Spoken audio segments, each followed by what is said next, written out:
It's been several months since I purchased my twin stroller pre-owned and had a back and forth after watching Yakety Mac's excellent video on some of the space-saving important items he brings when them fishing on his small uh, Bass Raiders plastic boat. So I shared with him some of my things, and I was motivated to sort of update my video to show you what I've done since I purchased my boat. I put an outboard. This is a E-Propel 1 Plus, and the battery is not on there. And it's a great little motor. It's just nice not to have any issues. I mean, you're not buying it for speed, although with it, you definitely go faster. With my twin troller, I can do, maybe 2.5, 3 miles an hour. And with the motor by itself, it'll do maybe 3.5. Both together, maybe 4. But it's great for a second source of power. When you have an electric boat, whether it's a trolling motor, this has 2 trolling motors, but I've got a 100 amp hour battery in here, and it's got plenty of juice.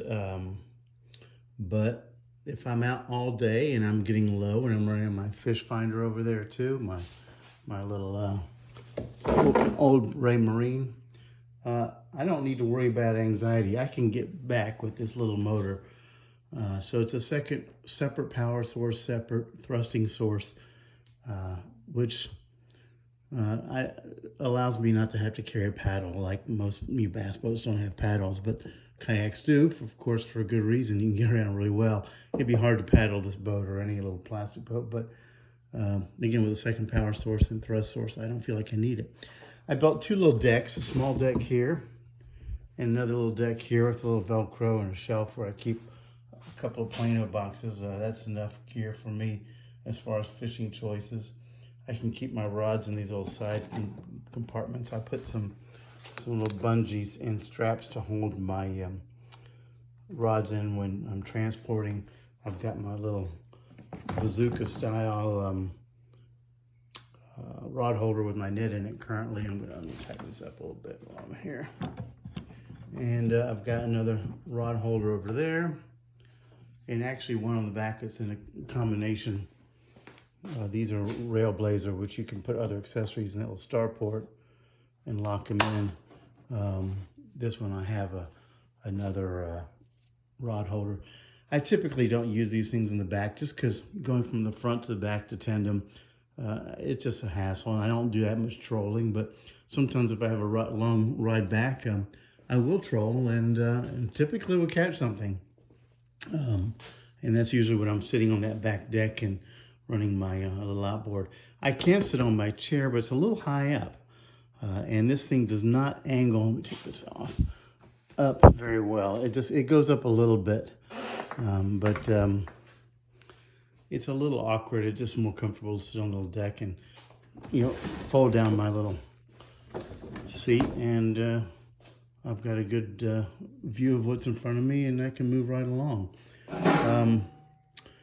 I don't know if I did this when I did the other video, but I upgraded the tail lights. I put some new LED lights on there. Actually, one went out the first week I had it. And I bought a spare tire and a spare tire holder for it. Right there. Definitely need that. Have my anchor here. Ooh, what else? I carry a little bin that just fits perfectly. I can slide over, it doesn't get in the way, I can push it out of the way. And I can carry pretty much everything I need. And let me just kind of show you what I bring typically. A towel. Sorry. Believe it or not, sometimes I bring a boombox. If it's boring and there's not much going on, I like to listen to music. This is my current pee bottle. It changes regularly. The nice things about these juice bottles, they have a little bit wider mouth, makes it a little easier. Down here in this pocket, I've got my little string on a weight, and I clip that onto my line if I need to knock my bait loose from a snag at the bottom of the lake. And actually, it works pretty well.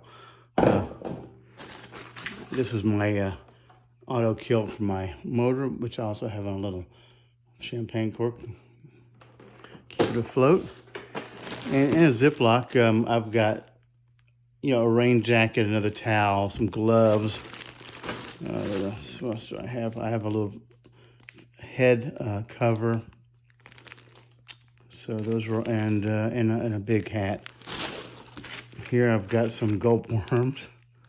Haven't played around with that too much. This is another bait retriever, which I really don't use because the other ones are so much easier. My hemostats are connected to a little line cutter. I actually connect them here with a magnet to the side of my seat. I put these magnetic little buttons on my seat, which are really handy. When I'm underway, this guy goes on the back of my seat on that little clip. Got my scale. I've got my power bank, which Yakety Mac spends a lot of time talking about, which is absolutely necessary. And this is a multi-cord adapter, so I can attach it to any kind of thing. My little binoculars. If I want to spy on other fishermen, are they catching something? What are they fishing with? As far as I know, it's not really voyeurism. It's just trying to keep in touch. And also, I might need it to identify, you know, where I'm going. Power bars. Another vacuum sealed raincoat. These are some fishing pliers, which I rarely use, but I do have them. My hemostats work pretty well.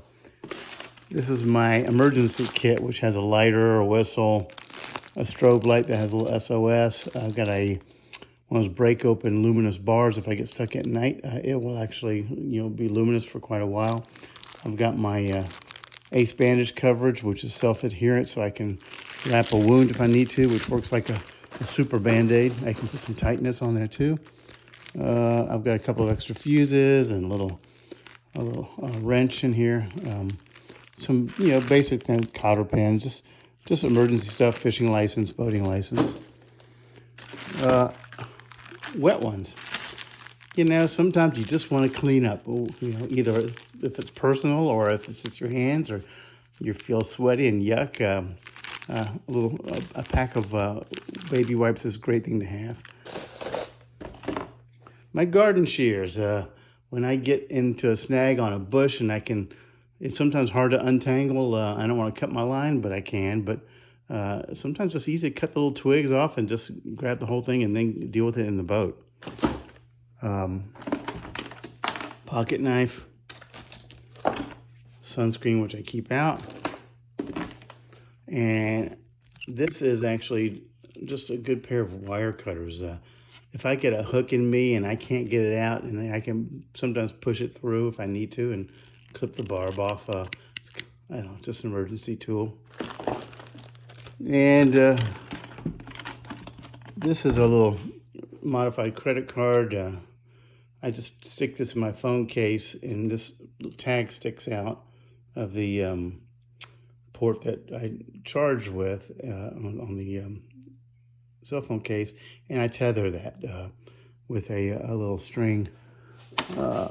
Sometimes I have it here on the deck, but I just attach it to my fish finder mount, and it keeps me out of trouble. I have my little horn, air horn. Someone's coming up and they don't see me. Boy, this thing is loud. And that's it. My life jacket, I always have it close by, and I do wear it. When you're by yourself, you should wear a life jacket all the time. That's kind of it. I have a bilge pump hooked up with this little waterproof switch in a medicine ball, and it just dumps right out here by the motor. And I don't use reverse very much on my outboard, just because it works so well on my trolling motor or my thrust motors. So I have a cotter pin here that I can pull out. So if I do hit bottom because I'm going shallow, this will just kick up. Now, you can't run your boat in reverse if you have that in, but I just rarely run in reverse and if I do need to, I can just slide that cotter pin right back in. And that's about it. And that's enough. I haven't thought of putting anything else in here. The only thing I was considering is maybe a little bait well. Maybe get a small cooler and put it in the back if I want to take some live bait. I haven't played around with that yet. So that's it. Oh, and by the way, I've got this column meter, which is really great for measuring the capacity of lithium-ion batteries. It'll tell you exactly how many amps you have, how far you're charged, and it's much more accurate than a voltmeter. You know, with lead acid batteries, they tend to have a pretty crude capacity rating based on voltage, and but at least it's reasonably reliable. If you have a lithium phosphate battery, if the voltage just drops a half of a volt, you're gonna have much less power left as far as amp hours. So the column meter gets you a much more accurate reading than the voltmeter because of the quick drop off from voltage to capacity. So that's about it. Thanks for watching the video. If you have some comments, I'd love to hear it. Signing out.